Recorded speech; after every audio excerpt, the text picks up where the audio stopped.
આ વિકાસ કહેવાય ને? મોટા ઉપાડે રાડું નાખે છે ને કે છે વિકાસ, એ વિકાસ. આ વિકાસ આ કપાતર થયો, આ 30 વર્ષનો વિકાસ. હવે તો આપણે એક જૂની કહેવત છે કે દીકરો કપાતર થાય ને ત્યારે છાપામાં આપી દેવાય કે અમારા કયામાં નથી. તો હવે કોઈ પણ વહીવટ કરો તો તમારી જોખમે કરજો. તો હવે આ વિકાસ છે ને આ લોકોના કયામાં નથી. તો હવે હે ને આને વિકાસને જાકારો આપી દો. હવે બીજો કોઈ રસ્તો જ નથી ને. પ્રજા બોલી નથી શકતી ને પ્રજાનો અવાજ છે ને અમારા સુધી પહોંચે ને અમે તમારી પાસે પ્રજાનો અવાજ લઈ આવીએ છીએ. આમ આદમી પાર્ટી સત્તા ઉપર આવશે, એમાં કોઈ શંકાને સ્થાન નથી. આ માત્ર આમ આદમી પાર્ટી નહીં, પરંતુ આમ જનતા પોરબંદરની ઈચ્છી રહી છે અને માંગ કરી રહી છે ગલીએ ગલીએ કે તમે લોકો લડો, અમે તમારી સાથે છીએ. સ્થાનિક સ્વરાજ્યની ચૂંટણીને લઈ પ્રચાર પડઘમ શરૂ થયા છે. શ્રી ગણેશ કરવામાં આજે સૌથી પહેલા આમ આદમી પાર્ટી આગળ આવ્યું છે. નૂતનબેન આપણી સાથે છે. નૂતનબેન, શું કહેશો?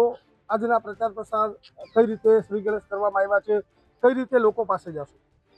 આજે સતત 30 વર્ષથી ભાજપનું શાસન છે પોરબંદરની અંદર, અને અત્યાર સુધી કોઈ એવું બહાર નથી આવ્યું કે એ શાસનની સામે માથું ઉચકે. જ્યારે આમ આદમી પાર્ટી અને તમામ સભ્યો 52 સીટ ઉપર લડી અને ભાજપની સામે આજે અડીખમ ઊભું છે અને આજથી ચૂંટણીના પ્રચારના શ્રી ગણેશ કર્યા છે. એટલે બસ જીતની આશા છે અને સંપૂર્ણ શહેરને પરિવર્તનની જરૂર છે અને એ પરિવર્તન અમે લઈ આવીને જ રહેશું. શું કહેશો, પાયાની જરૂરિયાત કેવી? પાયાની જરૂરિયાત દરેક વોર્ડમાં પાયાની જરૂરિયાત છે. રોડ, રસ્તા, ગટર, પાણીની સુવિધા, સફાઈ, દરેક જરૂરિયાત છે. અને અમારો મેઇન મુદ્દો છે, અમે પાયાની જરૂરિયાતોને લઈ અને જ આગળ વધશું. અને અમે લોકોને વિશ્વાસ આપીએ છીએ કે પાયાની અમારી સરકાર એવી એટલે પાયાની સુવિધા અમે પહેલાં ઉપલબ્ધ કરાવશું. શું કહેશો, અત્યારે જે પ્રકારે શહેરની અંદર વિકાસના કામ થઈ રહ્યા છે? વિકાસના કામની નામે તો મંદિર છે સાહેબ, તમે જોવો જ છો. ક્યાં વિકાસ તમને દેખાય? એક બતાવો પોરબંદરની અંદર એક પણ વિકાસના નામે ખાલી ભાજપ સરકાર વિકાસ વિકાસ વિકાસ વિકાસ તો ગાંડો ગવાયો થઈ ગયો. વિકાસ કે અહીંયા પોરબંદરમાં દેખાતો નથી.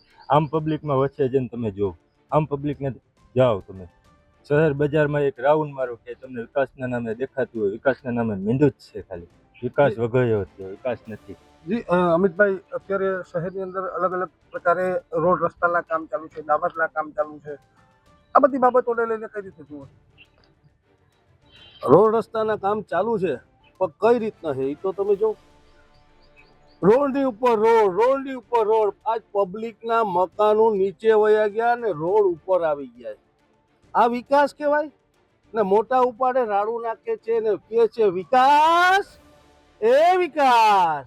આ વિકાસ આ કપાતર થયો, આ 30 વર્ષનો વિકાસ. હવે તો આપણે એક જૂની કહેવત છે કે દીકરો કપાતર થાય ને ત્યારે છાપામાં આપી દેવાય કે અમારા કયામાં નથી. તો હવે કોઈ પણ વહીવટ કરો તો તમારી જોખમે કરજો. તો હવે આ વિકાસ છે ને આ લોકોના કયામાં નથી. તો હવે હે ને આને વિકાસને જાકારો આપી દો. હવે બીજો કોઈ રસ્તો જ નથી ને. પ્રજા બોલી નથી શકતી ને પ્રજાનો અવાજ છે ને અમારા સુધી પહોંચે ને અમે તમારી પાસે પ્રજાનો અવાજ લઈ આવીએ છીએ. જી શું કહેશો સિદ્ધાર્થભાઈ, અત્યારે જે છેલ્લા 2 વર્ષમાં રાજીવનગર સહિતના વિસ્તારો પાણીડૂબ થયા હતા, હનુમાન રોકડિયાનો વિસ્તાર પાણીડૂબ થયો હતો, રેલવેનું ફાટક બંધ થયું છે. આ બધી વસ્તુ કઈ રીતે જુઓ? હકીકતે તો આ બહુ સારી વસ્તુ છે. આપણે ખોટો વિરોધ કરીએ છીએ એના જેવું છે. સારું એટલા માટે કે સરસ મજાનું ભાજપ સરકાર દ્વારા એવું આપણને સપના દેખાડ્યા હતા કે પોરબંદરને પેરિસ બનાવશે, પણ હવે એક સ્ટેપ આગળ વધી ગયા છે. પેરિસ નહીં પણ પોરબંદરને વેનિસ બનાવવા ઉપર ચડ્યા છે. વેનિસની ગલીઓમાં જેમ પાણીમાં હોડીઓ તળે છે, એવી જ રીતે સેમ એવી જ રીતે પોરબંદરના રાજીવનગરમાં હોડીઓ તળશે. માણસો ક્યાંય જઈ ના શકે. પાણીમાંથી આપણે બહાર નીકળવું હોય, કદાચ બહાર ઉપર જવું હોય તો એને જવા માટે રસ્તો જોઈએ. એ રસ્તો પણ ના રહે એટલે ફાટકે બંધ કરી દેવાનું. એટલે આ ખાલી આપણે જોવાનું એ છે કે આપણે શહેરમાં રહીએ છીએ કે હકીકતમાં એ જંગલમાં રહીએ છીએ કે જે જંગલ રાજ અહીંયા ચાલે છે. શું કહેશો, બજારની અંદર શહેરમાં અલગ અલગ શૌચાલય તો બનાવી જ દેવામાં આવ્યા, નવા બની ગયા બધા. તમે રોજ વિરોધ કરો છો, આ શેનો વિરોધ? એ વિરોધ એના માટે છે કે ભાઈ શૌચાલય તો બની ગયા છે પણ મહાનુભાવો આવે નહીં જ્યાં સુધી ના થાય, ઉદ્ઘાટન ના થાય ત્યાં સુધી એ શૌચાલયો પબ્લિક માટે નથી. એ શૌચાલયો તો મહાનુભાવોના દેખાવ માટે છે, ઉપરથી વાંથી. એટલે અમે એ જ કહીએ છીએ કે ભાઈ આખો દેશને ઓનલાઈન કરાવે છે. મુખ્યમંત્રી સાહેબને ત્યાંથી ગયો ને ભાઈ ઉદ્ઘાટન હમણાં જ કર્યું હતું 905 કરોડના ટેન્ડર. હવે ખાલી વરસાદના 4 છાંટા પડ્યા હોય ને તમારો પ્રોગ્રામ રદ થઈ જાય તો જનતા તો બિચારી રોજ હેરાન છે. અને આ દરેકને હું કહું છું, આ તકે પબ્લિકને, આ તમારા માધ્યમથી, કે આ લડત છે અમારી નથી, આ તમારી જ લડત છે. તમારા માટે, તમારો દીકરો બહારગામ કમાવા ગયો છે એના માટે અમે લડીએ છીએ. તમારા હપ્તા તમે નથી ભરી શકતા એના માટે અમે લડીએ છીએ. અને આ પોરબંદરમાં જે ભ્રષ્ટાચાર જે છે, 100 રૂપિયાના કામમાં તમે વિચાર તો કરો કે 100 રૂપિયાના કામના 15,000 રૂપિયા ભરી દે છે, કોઈ પૂછવાવાળું નથી. અને અમે જાશું એટલે એક એક રૂપિયાનો હિસાબ માંગશું અને ત્યારે જનતા જાણશે કે આ લોકોએ કેટલો ભ્રષ્ટાચાર આદર્યો છે. ચેતનભાઈ, કેવી આશા અપેક્ષા, ટૂંકમાં કેવો જવાબ, કેટલી સીટોની આશા? મેજોરિટી સાથે આમ આદમી પાર્ટી સત્તા ઉપર આવશે, એમાં કોઈ શંકાને સ્થાન નથી. આ માત્ર આમ આદમી પાર્ટી નહીં, પરંતુ આમ જનતા પોરબંદરની ઈચ્છી રહી છે અને માંગ કરી રહી છે ગલીએ ગલીએ કે તમે લોકો લડો, અમે તમારી સાથે છીએ. લડવાનું કારણ અને એક જીતવાની ઉમેદ એટલા માટે પણ છે કે અત્યાર સુધીનો જે વહીવટ ચાલે છે તેમાં કંઈ ટ્રાન્સપરન્સી નથી. તમે કદાચ જોયું હોય છે કે જ્યારે વેરાનો વધારો આવ્યો ત્યારે અમારા ટીમમાંથી જ અમારા હીરો બધા આગળ હતા, ઘોડાભાઈ અને હું બધા એની સામે લડ્યા હતા. પરંતુ જ્યારે શનિવારે રાત્રે 8 થી 9 વાગે જાહેરાત કરવામાં આવી એ કમિશનરે નહીં પરંતુ બીજેપીના લીડર ધારાસભ્ય કરી. તો હું કહું છું કે ભાઈ, નગરપાલિકાની બિલ્ડિંગમાં ધારાસભ્ય કઈ રીતે જાહેરાત કરી શકે? એ પણ એનો વિષય નહોતો. અને પાછળ જ્યારે કમિશનરને પૂછવામાં આવે ત્યારે કે આ બાબતમાં અમને કંઈ ખબર નથી. અને વેરાનો કોઈ પણ જાતનો ઘટાડો ત્યારે નહોતો થયો. અને પાછળથી જે ઘટાડો કરવામાં આવ્યો એ બહુ નોમિનલ છે, મીન્સ કે વધારો તો યથાવત જ રાખવામાં આવ્યો છે. એ પછી બીજી એક વાત આવે, ફાટક ખોલવાની, ફાટક બંધ કરવાનું જે રાજકારણ હતું એમાં ટોટલી ગેમ જ રમવામાં આવી. અને બીજેપીના આટલા મોટા લીડર જો ખોટું બોલતા હોય કોઈ પણ બાબતમાં તો જનતાએ તમામ રીતે એમની પર વિશ્વાસ ઉઠી ગયો છે.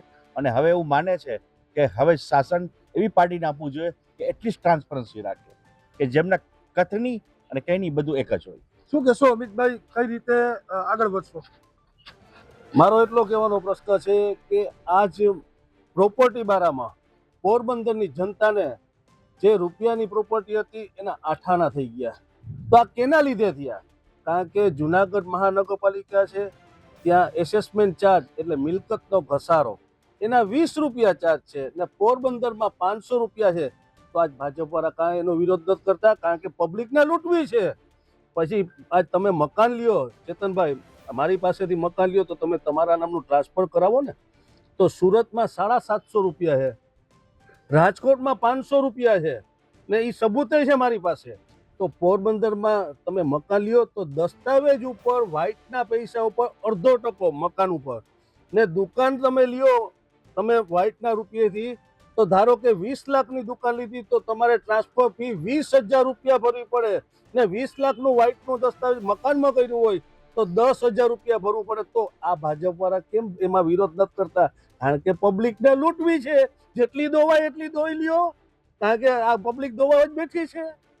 જી, ચોક્કસથી અનેક પ્રકારના જે વિરોધ છે, પ્રોપર્ટીથી લઈ અને શૌચાલય સુધીના પોરબંદરની અંદર જે અત્યારે કામ ચાલી રહ્યા છે, જે બાંધકામ પરમિશન છે તે અત્યારે મળતી નથી, તેને લઈને પણ વિરોધ કરવામાં આવ્યો છે.